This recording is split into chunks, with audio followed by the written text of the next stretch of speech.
दोस्तों नमस्कार, मैं गणेश कांडपाल उत्तराखंड के पिथौरागढ़ जिले से आपके अपने इस ब्लॉग में आपका हार्दिक अभिनंदन स्वागत करता हूं। तो आज मुख्यमंत्री सीएम पुष्कर सिंह धामी जी के 3 साल पूरे होने के उपलक्ष्य में एक भारी जनसभा को संबोधन करते हुए मुख्यमंत्री पुष्कर सिंह धामी जी का संबोधन सुनिए।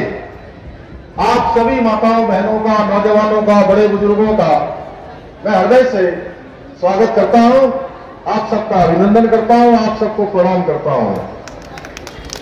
इसके साथ ही अध्यक्ष, सभी हमारे सभासदगण, पार्षदगण, सभी जनप्रतिनिधिगण, भाइयों एवं बहनों, मैं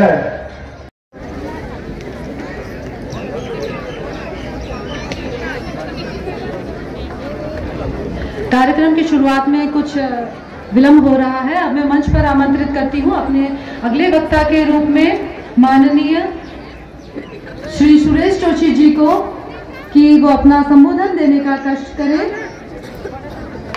माननीय प्रदेश माता की। आज के इस विशिष्ट कार्यक्रम में जो सरकार के 3 वर्ष पूर्व होने के उपलक्ष्य में हम लोग आयोजित कर रहे हैं, क्योंकि माननीय मुख्यमंत्री जी भी देहरादून से लाइव हम लोगों के साथ जुड़ने वाले हैं। आज के इस कार्यक्रम के मुख्य अतिथि हमारे लोकप्रिय जनप्रिय नेता आदरणीय बिशन सिंह चुफाल जी, आदरणीय गणेश भंडारी जी, गिरीश जोशी जी, बीरेन ओल्दिया जी, जगत सिंह खाती जी, महिमन कनियाल जी, राजू रावत जी, बीरेन शाह जी और हमारी नगर पालिका की सम्मानित अध्यक्षा, जिला पंचायत की सम्मानित अध्यक्षा, जिलाधिकारी महोदय और सभी यहाँ पर उपस्थित हमारे इस कार्यक्रम के आयोजन में जिनकी सहभागिता रही है, मेरी माताएं, बहनें, युवा मित्रों, आज सोच के साथ एक युवा मुख्यमंत्री ने जिस तरह से पल पल क्षण क्षण अपना देकर के इस प्रदेश को देश का अग्रणी प्रदेश बनाने में जो एक महत्वपूर्ण भूमिका निभाई है, उस कार्य की दृष्टि से हम सब लोग सौभाग्यशाली हैं, क्योंकि पुष्कर सिंह धामी हमारे ही इस जनपद का बेटा है और हम सबका भाई है। एक बार पुष्कर सिंह धामी जी के लिए पुष्कर सिंह धामी, अरे जोर से लगाओ, इतना बढ़िया काम आपको किया है। आदरणीय चुफाल जी ने विषय को बताया। मैं पीछे के 3 वर्ष पीछे जाना चाहता हूं। पीछे के 3 वर्ष से पहले भी 5 वर्ष हम लोगों की सरकार प्रदेश में थी। उस सरकार में हमने कई योजनाएं संचालित करने के लिए भारत सरकार को भेजी थी और कई योजनाएं ऐसी थी कि जो हमारी प्रारंभ हो गई थी और इस जनपद में कई योजनाएं ऐसी थी जो प्रारंभ होनी थी। लेकिन ये 3 वर्ष मैं कह सकता हूं कि पिथौरागढ़ से वंचित था, लेकिन जब प्रदेश के युवा मुख्यमंत्री पुष्कर सिंह धामी ने कमान संभाली तो उन्होंने संकल्प लिया था कि नहीं, जिलाधिकारी महोदय यहाँ पर बैठे हैं, एसपी साहिबा हमारी बैठी है, 10-10, 12 करोड़ में रोज की नई सैनी से जा रही है और लोगों को सुविधा मिल रही है, क्योंकि ये एक मील का पत्थर टूरिज्म के लिए आने वाले समय में आपके लिए साबित होगा। आपको याद होगा कि 12 अक्टूबर को जब प्रधानमंत्री जी यहाँ पर आए थे, उन्होंने कहा था कि आने वाला समय मानस खंड का है, यानी मानस खंड के अंदर जो हमारी आदि कैलाश के लोगों ने यात्रा प्रारंभ की, जो मुंशेरी जैसा रमणीक स्थल है, पिथौरागढ़ की सोन वैली है, कैलाश मानसरोवर के साथ साथ हमारा चौकोड़ी है, हमारा पाताल मुनेसर का क्षेत्र है। इस सब क्षेत्र को डेवलप करने के पीछे जहां एक और पिथौरागढ़ जनपद में पर्यटक बहुत तेजी से आएगा, वहीं हमारे जो युवा मित्र हैं इनको बहुत तेजी से रोजगार मिलेगा और उसके साथ साथ प्रदेश की जो इनकम होगी, हमारी जीडीपी भी उसी तरह से बढ़ेगी। पर्यटन को बढ़ाने के लिए प्रदेश की सरकार बहुत तेजी से काम कर रही है। अभी शिक्षा की बात हो रही थी, अभी शिक्षा स्वास्थ्य की बात हो रही थी, बहुत समय नहीं है यहाँ पे, लेकिन मैं 2-2 मिनट में सारी बात आपके सामने रखूंगा। हम लोगों ने विगत 3 वर्षों में पुष्कर सिंह धामी जी की सरकार ने 600 करोड़ रुपया प्रति वर्ष की दर से हमने अटल आयुष्मान में से किया, बाकी पुष्कर सिंह धामी जी की सरकार ने व्यवस्था करके 1800 करोड़ रुपए की हमने सिर्फ स्वास्थ्य में अटल आयुष्मान में पैसा दिया।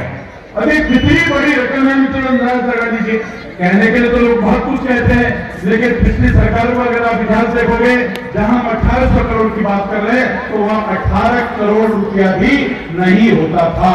आज 1800 करोड़ रुपया मिल रहा है। उसी तरह अगर पिथौरागढ़ के मेडिकल कॉलेज के अंदर कवरेज होकर के उन सभी सड़कों में डामरीकरण का काम होना है, उनमें सुधारीकरण का काम होना है। यानी आप कल्पना कीजिए, जहां 250 करोड़ मिलता था वहां 2500 करोड़ रुपया मिल रहा है। तो किस तेजी से हम लोग विकास कार्य कर रहे हैं। नगरीय क्षेत्रों के अंदर ये पहली सरकार है गांधी जी की जिसने नगरीय क्षेत्रों के अंदर ट्रैफिक का बहुत बड़ा दबाव है, क्योंकि आए दिन हमको ट्रैफिक कंट्रोल करने के लिए, जबकि एक टाइम ऐसा होता था कि 2 सिपाही पुलिस के मात्र ट्रैफिक को कंट्रोल कर लेते थे, आज हमको एसपी ट्रैफिक बनाना पड़ रहा है। आज हमको पिथौरागढ़ जैसी जगह में भी ट्रैफिक की पूरी अलग से यूनिट बनानी पड़ रही है। उसके मद्देनजर जहां जहां पर भी ट्रैफिक को व्यवस्थित करने के लिए पार्किंग की आवश्यकता है, अलग से लगभग इस प्रदेश में 12,000 करोड़ रुपए के हम लोगों ने अभी ट्रैफिक प्लान के अंदर पार्किंग के लिए पैसे की व्यवस्था कर रखी है। इसी पिथौरागढ़ में आप देखेंगे तो कई छोटी छोटी पार्किंग बन रही है। एक जिलाधिकारी महोदय के कार्यालय के सामने पार्किंग बन गई, एक उससे अभी टनकपुर रोड में हमारी पार्किंग बन रही है, एक हम लोगों ने पांडेगांव में पार्किंग बनाई है।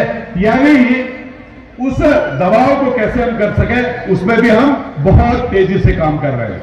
मित्रों, हम अगर शिक्षा की बात करें तो इस सरकार ने बहुत कठोर और बहुत ही सुदृढ़ ऐसे कार्यक्रम तय किए हैं जिससे कि हमारे प्राइमरी से लेकर के हमारी डिग्री तक के लोगों के मन में ये भ्रम पैदा हो गया है कि भाई सरकारी स्कूलों में पढ़ाई नहीं होती है, पढ़ाई सिर्फ जो है प्राइवेट स्कूल में होती है। तो हम फिर पुनः सरकारी स्कूलों में बच्चों को लाने के लिए वो हर प्लान तैयार कर रहे हैं जो प्राइवेट स्कूल और सरकारी स्कूल में आपको बिल्कुल भी अंतर नहीं दिखाई देगा, दोनों इक्वल लगेंगे। अभी पिथौरागढ़ का जो सीमांत छात्रावास है, ये सीमांत इंजीनियरिंग कॉलेज है, सीमांत इंजीनियरिंग कॉलेज के एक छात्र ने इंजीनियरिंग की जो पढ़ाई की वहां से, और इंजीनियरिंग की जो सबसे बड़ी परीक्षा आईएएस है, आईएएस की परीक्षा में नंबर 1 रैंक ली है, नंबर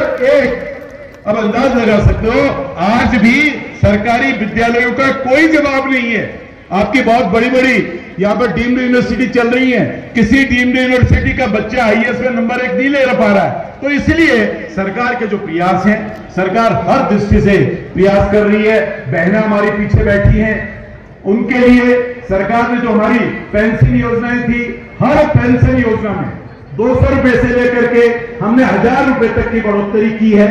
और साथ ही साथ हमारी जो किसान सम्मान निधि है, वो जैसे 1 तारीख को वेतन भोगी कर्मचारियों को मुहैया करा रहे हैं। ये सरकार की योजना है जो भारतीय जनता पार्टी की सरकार है, कहती है मित्रों, वो करती भी है।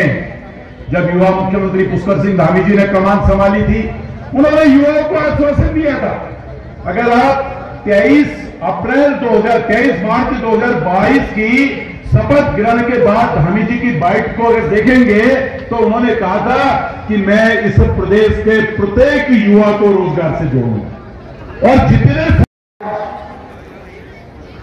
हम सबका उत्साहवर्धन करने के लिए, हम सबको ऊर्जा देने के लिए आज इस देहरादून में आयोजित इस कार्यक्रम में बड़ी संख्या में आए हुए सभी मेरे बड़े बुजुर्ग, माताएं, बहनें, सभी मेरे नौजवान, सांसदगण, विधायकगण, हमारे मेयरगण, हमारे जनप्रतिनिधिगण, जिला पंचायत के अध्यक्ष, क्षेत्र पंचायत के प्रमुख, सभी जनप्रतिनिधि, ग्राम प्रधान, क्षेत्र पंचायत के सदस्य, नगर 3 वर्ष पूर्ण होने के उपलक्ष्य में आयोजित इस विशाल सभा में बहुत बड़ी संख्या में पधारे आप सभी माताओं, बहनों का, नौजवानों का, बड़े बुजुर्गों का मैं हृदय से स्वागत करता हूं। आप सबका अभिनंदन करता हूं, आप सबको प्रणाम करता हूं। इसके साथ ही मैं इस अवसर पर उत्तराखंड राज्य स्थापना हेतु अपना सर्वस्व निछावर करने वाले अमर बलिदानियों, समस्त आंदोलनकारियों को भी दोनों हाथ जोड़कर शीश नवाकर नमन करता हूं। मैं भारत माता के अमर सपूत सरदार भगत सिंह जी, राजगुरु सुखदेव जी को भी अपनी भावांजलि अर्पित करता हूं कि जिन्होंने आज ही के दिन मां भारती की स्वतंत्रता के लिए हंसते हंसते फांसी के फंदे को चूम लिया था।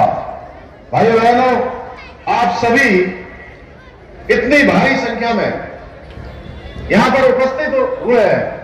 मैं आपकी उपस्थिति देखकर मुझे ऐसा प्रतीत हो रहा है मानो आप सभी के रूप में स्वयं हमारे सभी देवी देवता अपना आशीर्वाद देने के लिए यहां आए हुए हैं। आज जब हमारी सरकार अपना 3 वर्ष पूर्ण कर रही है, मुझे उस दिन याद आ रहा है जब उत्तराखंड की देवतुल्य जनता ने पूरी निष्ठा के साथ, समर्पण के साथ, पूरे मनोयोग के साथ परिश्रम करते हुए बड़ा उतरने का प्रयास करूंगा। दोस्तों, आज का ये ब्लॉग अब यहीं पर समाप्त करता हूं। अपना अगले ब्लॉग में मिलते हैं। ब्लॉग अच्छा लगे तो लाइक, सब्सक्राइब, शेयर, कमेंट अपने दोस्तों के साथ अवश्य करना। धन्यवाद। जय भारत, जय उत्तराखंड।